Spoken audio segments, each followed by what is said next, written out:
I am going to get into an issue that will probably get me beat up on the internet. And I'm fine to do it because honestly, like it's just worth doing. But this has been floating around the internet since the November election. These accusations that Mitch McConnell must have cheated to win his reelection race, despite the fact that this is his 6th term, right? So shocking. Senator wins one more term. I guess, the theory is that he, cheated in the other ones too. No, this is being advanced after someone on Twitter did some research and figured out question. What's that? Can I ask a question? Seriously. You can. Why does Mitch McConnell have a Venmo and a Cash App? And who figured out what it was? That was he's a really some kind of like drug dealer, or like, is he making deals on the side? Because I'm pretty sure the only people who have like a Venmo or a Cash App, aside from just regular young folks who are splitting the bill with your friends, I don't know if Mitch has any friends at this point to be splitting the bill with. So I'm like, are you just straight up using this for like bribe money? Is that how you're operating? Because the only people I know using Cash App are like hustlers who are evading paying their taxes. So like, seriously, why does Mitch McConnell have a Venmo and a Cash App? I don't understand. Whoa. Just saying, y'all. Right. I'm just saying. I have a Cash App and a Venmo. And you're a young person. You are a young person. Like I might want to give you like $15. So yes. Like, what's your Cash App? Yeah, right? That's completely. Yeah, who is Mitch McConnell giving $15 to? No, that's. I don't want to give anything to the man, but maybe he like gives his grandkids money. Did we lose? Did we lose audio? I'm sorry.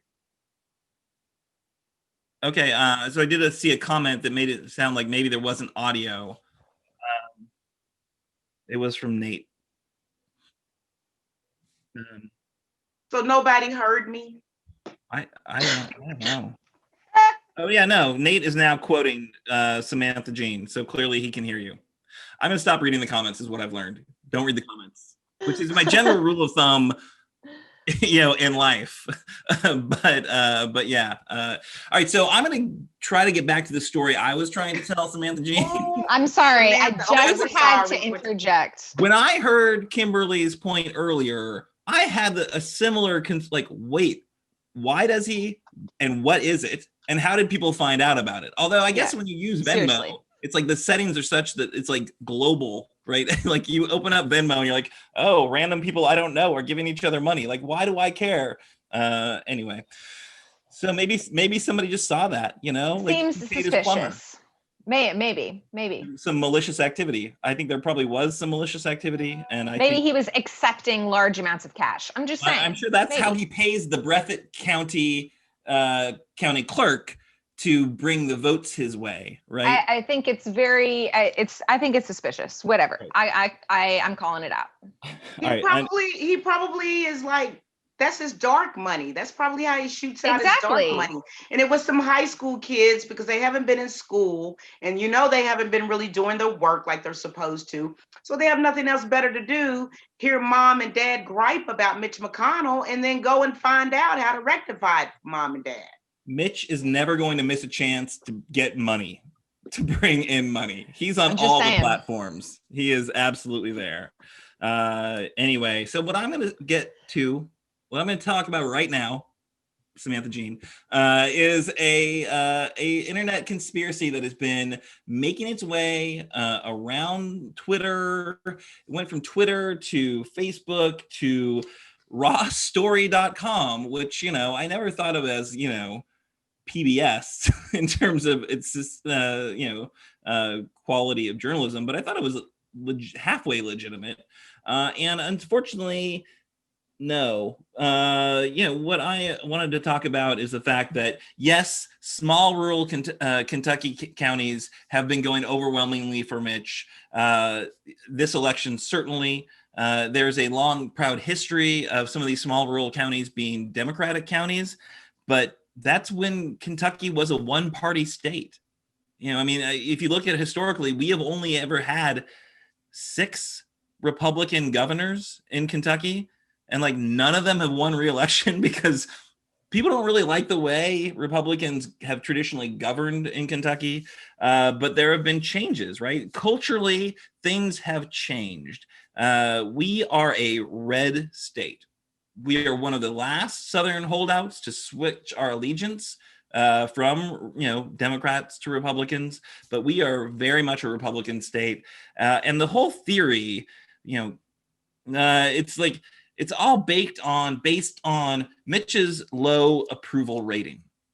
And yes, Mitch is not a popular individual, but when it comes to federal races, right? Not necessarily state level races, but federal races.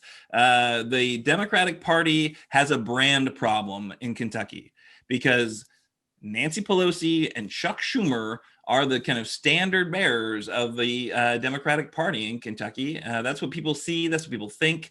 And those are not folks who are well loved, right? So, all right.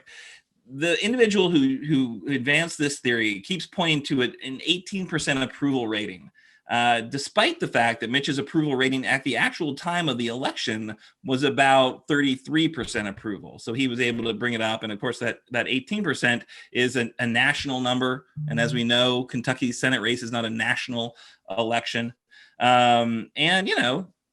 didn't, that 33% is not high. And he had a 48% disapproval rate, which, is the thing that I thought gave, Amy a chance, is that people really don't like Mitch very much. But Bette Midler jumped on that number on Twitter, that 18%, pointed to that dated number. And again, the national polls. But in Kentucky at the time of the election, it was about 39% approval rating with a 51% disapproval. And then, a Quinnipiac poll from September found 46% of voters said they had an unfavorable view of McConnell. 46% unfavorable, 44% favorable in that poll. But 47% said they viewed McGrath unfavorably, and only 34% viewed her favorably. So again, like, politicians are not popular, I guess is the real takeaway. And that poll had Mitch winning by 12 points or so, or she went on to win by more like 20. So that's a pretty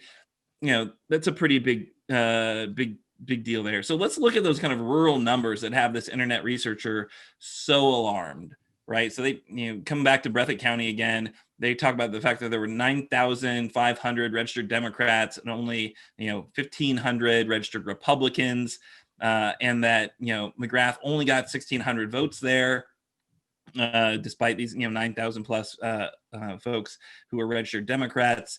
3,000 folks went for McConnell, 67% to 20%, 29% trouncing.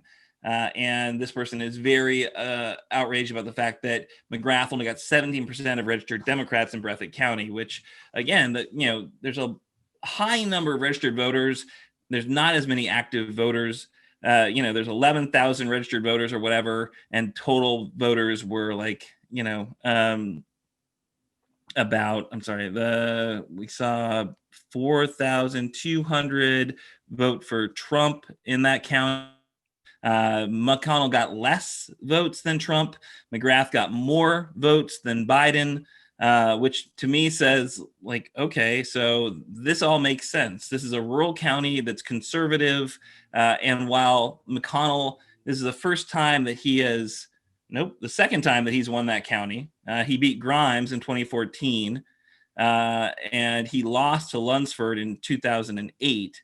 But the trends are very clear. The Republican vote just keeps climbing.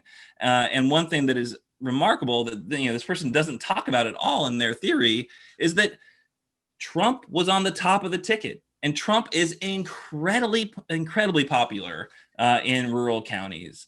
So he was, rocket fuel for turnout in these conservative rural counties. And this researcher absolutely ignores that. The other thing they point to is the fact that Andy Beshear won this county just last year. Of course, he won it by 69 votes. So he didn't win it by a ton. And if you remember a year ago, which I do, I was working on that race.